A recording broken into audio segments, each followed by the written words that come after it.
Martín Lustó está del otro lado, lo vamos a escuchar. Hola Martín. ¿Qué tal, Diego? ¿Cómo estás? Bien. Bueno, ¿cuál es tu lectura de lo que pasó hoy? Y digo lo que pasó hoy porque creo que excede al fallo de la Corte, todo el fenómeno político del día. Mira, yo creo que el fallo de la Corte es un fallo que no solamente ordena el presente, sino que me parece que marca un rumbo hacia el futuro. Y me parece no menor que eso haya ocurrido. En el presente, porque da un poco más de certidumbre con respecto a las autonomías y particularmente en este caso a determinar si hay clases o no hay clases en la Ciudad Autónoma de Buenos Aires. Pero creo que hacia futuro, viendo algunos avances que el kirchnerismo hace recurrentemente sobre la ciudad, el fallo hace algunas cosas muy importantes. La primera es que ratifica la autonomía de la ciudad y la equipara en las cuestiones relevantes a una provincia. Nos cansamos de escuchar en los debates en el Senado cuando se avanzó sobre el dinero de la ciudad y se le sacó el dinero de la ciudad, que la ciudad no era una provincia. A pesar de que elige su jefe de gobierno, que se podría llamar gobernador porque así lo dice la Constitución, a pesar de que tiene senadores, diputados, comunas, a pesar de eso no se la quería equiparar a una provincia y hay muchos que manifestaron que la autonomía de la ciudad era un problema que había que corregir. Y te agrego un elemento, Martín, te agrego un elemento poco recordado. Hace un par de semanas, en uno de los discursos públicos, Alberto dijo, la ciudad es la ciudad, pero es la capital de la República Argentina. Y el presidente de la República Argentina soy yo, como diciendo, en el piedra, papel o tijera, República Argentina mata ciudad y presidente mata jefe de gobierno. Así es, no solamente eso, sino que el presidente se aventuró a decir que la Corte no iba a tomar el tema porque no tenía competencia originaria. La Corte ratificó que sí tiene competencia originaria por esto que digo, que asimila, en virtud de la Constitución del 94 y fallos previos, a la Ciudad de Buenos Aires con una provincia. En segundo lugar, hace otra cosa el fallo, que es lo que recién comentaban, que dice que la pandemia no habilita a avasallar nuestra Constitución. No es que porque tenemos una emergencia nos podemos saltar nuestras reglas fundamentales, sino todo lo contrario, hay que ser mucho más cuidadoso. Lo tercero que dice el fallo es que tenemos que ir a reivindicar el federalismo de concertación. Una federación es siempre más compleja de administrar, tanto en cuando se pisan las competencias como a la hora de resolver problemas puntuales. Ahora, los problemas, la gente no vive en la nación, vive en una provincia, vive en la ciudad de Buenos Aires. Eso quiere decir que los problemas cotidianos son distintos niveles de gobierno los que tienen que resolverlo, y eso implica que hay que acordar más y dialogar más. Y al ser una federación, las provincias no pueden hacer lo que quieren, pero la nación no puede avasallar competencias provinciales. Y por último, lo que le dice al gobierno es que, inclusive en estos momentos, o particularmente en estos momentos, sus decisiones tienen que estar fundamentadas con análisis más rigurosos. Y eso para mí, otra vez, lo de volver al federalismo de concertación, lo de que la pandemia no habilita cualquier cosa, y esto último, son cosas fundamentales porque implican que nos tenemos que dar ciertas reglas, y esas reglas para resolver en un país que tiene recursos escasos son importantes en términos de cómo son los procesos decisorios, es decir, en base a qué datos y a qué evidencia, cuáles son las prioridades que nos damos a la hora de resolver y encarar cada una de las cuestiones, y después cómo los gestionamos. Eso es muy importante. El fallo es un fallo importante. Es muy importante ahí, Martín, te agrego esto, en una Argentina en donde todo es opinable, todo depende del sesgo y todo se puede debatir según la óptica del que mira, hay un ordenador nuevo que plantea la Corte en la política argentina que es, hey, existe algo llamado evidencia, existen los datos no son solo de tal espacio político, es decir, de Juntos por el Cambio, arréglense mostrando datos fieles. Esto se debe ordenar alrededor de los datos. Esto es un elemento nuevo, ¿eh? Por eso digo que el fallo a mí me parece importante para el hoy, pero me parece que da un marco ordenador hacia futuro. Particularmente en estas decisiones sensibles. ¿Qué quiero decir con sensible? Naturalmente que en estas circunstancias que estamos viviendo, todo tiene un costo. ¿Sí? Dejar la economía abierta tiene un costo sanitario, cerrar la economía tiene un costo económico y social. Entonces, cada una de las decisiones tiene un costo y tiene un costado que no nos gusta, pero que tenemos que abordar. Y la única manera de tomar decisiones mejores es si podemos evaluar cada una de las alternativas de la mejor manera posible. Si no, es imposible. Y esto es básicamente lo que dijo la Corte. Entonces a mí me parece, insisto, que es un fallo que ordena el presente y nos da un carril para el futuro.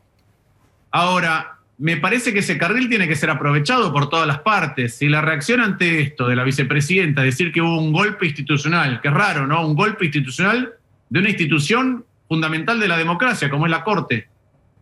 Raro que la presidenta o la vicepresidenta hable de eso. Si el ministro de Justicia dice algo parecido, si el comunicado del gobierno nacional, en lugar de volver a la fuente del federalismo de concertación, lo que trata es de justificarse y decir que va a seguir haciendo lo mismo, bueno, lo que estamos haciendo es cavar dentro del pozo, es profundizar un problema que la propia Corte está señalando que hay que resolver. Bueno, ahí venía entonces la próxima pregunta, que era, digamos, ¿cómo pensás, y le abro a la mesa también, que el gobierno va a metabolizar este fallo? Si se va a subir a un consenso, si lo va a obligar a conversar y acordar con Larreta o eventualmente otras provincias que pudieran estar en miradas diferentes, no ocurre hoy, pero podría ocurrir en el futuro, o si se va a replegar sobre sus creencias y acciones de siempre, que es, digamos, ponerse en una posición opuesta. Mira, yo te contestaría con dos cosas. La primera es que el kirchnerismo no tiene una historia de digerir apropiadamente aquellas cuestiones que no le calzan bien, sean derrotas electorales, fallos de la justicia, cuestiones económicas, aquellas cosas que no le sientan bien, automáticamente trata de expulsarlas, no de digerirlas y ver cómo el problema que tiene lo va disolviendo el aparato digestivo y cómo de ahí saca un nutriente nuevo. Nunca he visto al kirchnerismo hacer eso. Y lo segundo tiene que ver con el estado de ánimo en general que está atravesando el kirchnerismo en este momento, donde inclusive las disputas internas se están visibilizando cada vez más. Ahora hay un rasgo que trae desde antes que tiene que ver con cómo se suelen definir los populismos últimamente, ¿no? Que tiene que ver con alguien que se arroga la representación de la totalidad del pueblo y para quien aquellos poderes, aquellos sectores, sea la prensa, los medios, los empresarios, que están en discusión o que no concuerdan con ellos, lo que hacen en el fondo es representar intereses opuestos al pueblo y se arrogan la representación de la totalidad. Eso es la marca del populismo en cualquier lugar. Y el kirchnerismo hace eso. Entonces, eso explica un poco esta respuesta de no me gusta el fallo, entonces el fallo tiene algo que es contra lo que nosotros queremos representar y nosotros representamos el interés general, no importa que haya voces discordantes. Bueno, eso es romper con algunos fundamentos básicos de cómo convivimos. Recordemos, y ojalá Martín, que puedan recapacitar. Recordemos, Martín, que cuando ganó Macri en 2015, bueno, un referente muy importante del kirchnerismo dijo, esto es un accidente de la democracia. Así que está en línea con lo que vos planteás. Pablo de León... Bueno, recordemos, Diego, que la vicepresidenta no quiso traspasar el mando. No reconocer Macri, a otro... Por ejemplo, Macri tuvo un fallo muy costoso, ¿sí? Cuando la Corte Suprema... cerca de su asunción determinó que había que devolver a las provincias dinero que el kirchnerismo no le había devuelto porque tenían que ver con la parte de la coparticipación que se retenía para pagar la reforma previsional cuando se hicieron las AFJP. Y después se estatizaron las AFJP, pero no se le devolvió la plata a las provincias. Y eso era un montón de dinero que la Corte Suprema falló con razón, que correspondía devolvérselo a las provincias, y yo nunca vi a Macri diciendo que era un golpe institucional. O cuando le frenó las tarifas, cuando opinó sobre la suba de tarifas. Bueno, por eso digo, hay distintas maneras de procesar cuando hay una opinión distinta y particularmente cuando hay una opinión institucional distinta, en este caso de la Corte Suprema de Justicia de la Nación. A ver, Pablo. Hola Martín, buenas noches. Hoy no se escuchó, vos sos dirigente de Juntos por el Cambio, pero no sos funcionario de la ciudad. Hoy no se escucharon voces ni de Larreta ni de la ministra Acuña. ¿Te parece que es una actitud prudente después del fallo o te parece que el gobierno de la ciudad no quiere romper todos los puentes con el gobierno nacional teniendo mucho por discutir en el tema pandemia, vacunas, etcétera? ¿Qué te parece esto? Me parece que es la actitud que corresponde. Esto no es River Boca. La Corte Suprema está diciendo eso. Lo que está diciendo es, otra vez, frente a cada habitante que vive en cada uno de los rincones del país, hay distintas competencias que permiten resolver los problemas. Y están las competencias locales y las competencias federales. Entonces, acá entramos en un conflicto por esas competencias. La Corte Suprema le da un marco para resolver esa cuestión y el gobierno de la ciudad lo que hace es leer ese fallo y funcionar a partir de ese fallo y querer volver al federalismo de concertación, querer volver a un diálogo para ver cómo resolvemos los problemas concretos y no cómo los escalamos. A mí me parece que la actitud del jefe de gobierno de la ciudad es perfecta. A ver, Osvaldo. Sí, buenas noches, Lustó. El presidente hoy dijo que hagan los fallos que quieran, nosotros vamos a hacer lo que debemos hacer. ¿Cómo cree que se metaboliza este mensaje en la sociedad argentina? Mira, yo creo que nos pasa a todos, ¿no? Los argentinos estamos con un estado de ánimo complejo en estos momentos. Tenemos temor de contagiarnos, tenemos temor de contagiar a otros, todos tenemos amigos, conocidos, parientes que han atravesado o están atravesando un mal momento sanitario por el COVID, conocemos fallecidos por el COVID, y además de ese temor estamos cansados. Y me parece que si frente al temor y el cansancio que genera reacciones complejas, entre ellas la sensación de impotencia, de que no se puede revertir el futuro, si lo que el gobierno hace es tensionar más la cuerda, me parece que va a empeorar nuestro estado de ánimo. Estado de ánimo de una sociedad que venía ya golpeada y tuvo un golpe con la pandemia que profundiza un montón de cuestiones o que las deja en evidencia. Una de las preocupaciones más grandes que tengo es que hay una pérdida de riqueza monumental en la Argentina y que todavía pareciera que la clase dirigente no tiene un diagnóstico o una discusión adecuada acerca de eso. ¿Qué quiero decir con riqueza monumental? Bueno, tenemos decenas de miles de fallecidos. Además de eso, tenemos, si uno lo mide bien, 15% de pobreza. Además de eso, 15% de desempleo. Además de eso, tenemos 51% de pobreza en el conurbano. Tenemos 42% de pobreza en la Argentina. Tenemos las empresas que cerraron. Tenemos un PBI que no alcanza a recuperarse, no le va a alcanzar el mandato a Alberto Fernández para recuperar el PBI por habitante el año 2019. Entonces tenemos una pérdida de riqueza muy grande, una desigualdad creciente en un mundo que está complejo, en una región que está compleja, que tiene el estado de ánimo y el humor finito.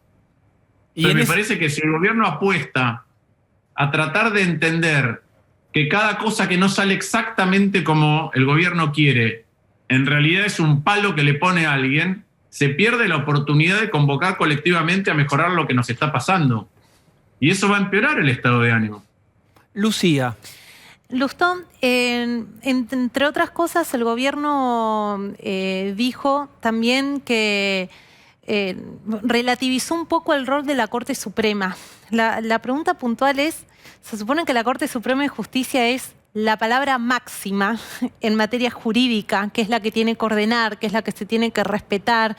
¿No hay un riesgo ahí en este planteo de relativizar lo que ahora dijo la Corte Suprema? Bueno, pero ahí vuelvo un poco a esta marca de cómo interpreta la realidad el kirchnerismo. Entonces, si vos te percibís a vos mismo, insisto con que esta es una marca registrada de los populismos, si vos te percibís a vos mismo como representante de la totalidad de los intereses de la sociedad, que le podés decir a cada uno qué es lo que mejor le va y qué es lo que tiene que hacer, y hay alguien que piensa distinto, bueno, vos empezás a señalar a esos como enemigos del pueblo, como aquellos que se oponen a que las instituciones más democráticas, es decir, las que son electas por el voto popular, lleven a cabo lo que creen. Ahora, las democracias nacen para preservar las minorías, para defender los derechos de las minorías.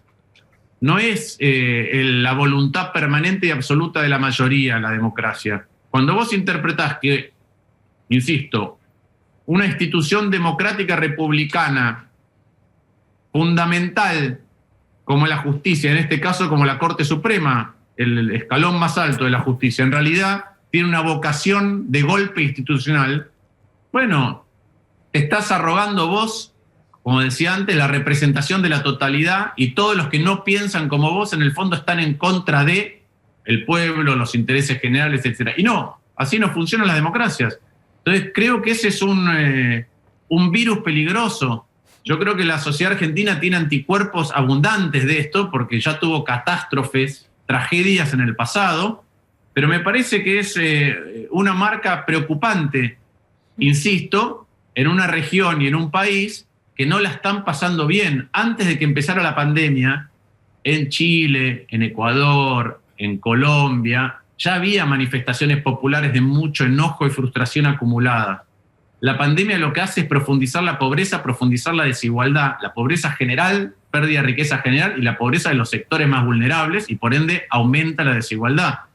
Y frente a eso me parece que hay que tener algún grado de responsabilidad en lugar de señalar con el dedo y tensar la cuerda. Y esto es preocupante, naturalmente que es preocupante. Martín, muchísimas gracias. No, gracias a ustedes. Creo que es importante intentar salir del estado de ánimo en el que estamos hoy. Si no pensamos que esto es todo lo mejor que podemos ser, yo estoy convencido de que hay mucho más para trabajar colectivamente, pero requiere otra actitud. Y por eso decía que el fallo de la Corte Suprema, para algunos de nosotros, es una gran oportunidad para reinstalar otro tipo de diálogo más riguroso, más tranquilo, con mayores posibilidades de encontrar soluciones a los problemas argentinos. Y hay otros que están viendo en el fallo de la Corte Suprema de Justicia de la Nación un desafío y una afrenta. Y me parece que eso es claramente equivocado si queremos sacar a la Argentina de donde está. Martín, gracias. A ustedes.